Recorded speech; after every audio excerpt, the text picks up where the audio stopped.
Hello, this is Shaba here, and today I want you to practice reading and listening skills. Um, what I'm going to do is read a text, a short text, and you can follow it on the screen, and like this you can match the sound that I'm doing, the French sound, with the words, the written words, because obviously one of the most difficult thing about French language is the writing, I think, because there is a lot of things that are not written as they are said. It's not like Spanish. Spanish is easier because I think because um, you read what is written is what you read. The O is O. There is no so many ways of doing a O sound, but in French there is. So the text I've chosen is the beginning of the book, one of my favorite French author, Guillaume Musso, and the novel is called Demain. I will read only a short text, don't worry about it, not the whole book.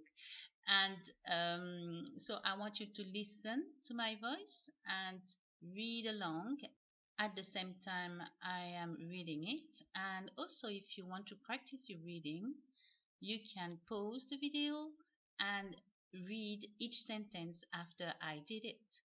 Like that, you have a model, and you can just repeat after me. Yeah, that's very good practice too. So yeah, let's do it. Yeah, there you go.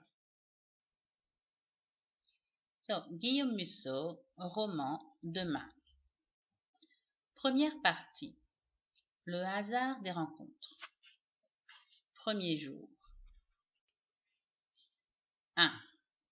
Au milieu des fantômes. Université de Harvard, Cambridge, 19 décembre 2011. L'amphithéâtre était bondé, mais silencieux. Les aiguilles du cadran en bronze de la vieille horloge murale marquaient 14h55. Le cours de philosophie délivré par Mathieu Chapierot touchait à sa fin.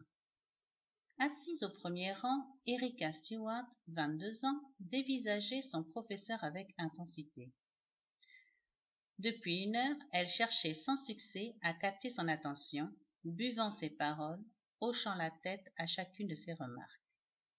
Malgré l'indifférence que rencontraient les initiatives de la jeune femme, le prof exerçait sur elle une fascination chaque jour plus grande.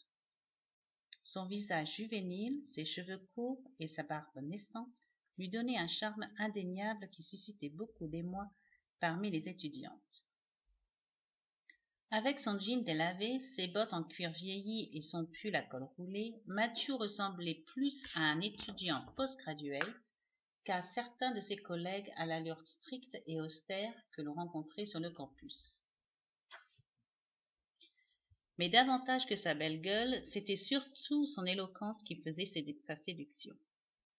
Mathieu Chapierot était l'un des professeurs les plus populaires du campus.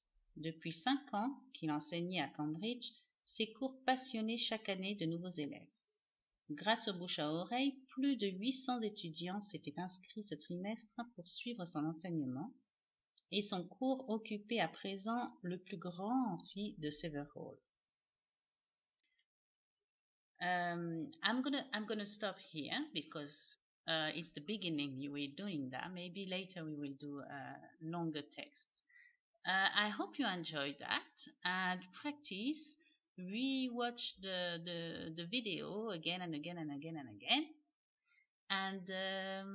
And this is it for today. Any comments you may have, please write it in the comments below. Okay? See you next time. Bye bye. Au revoir.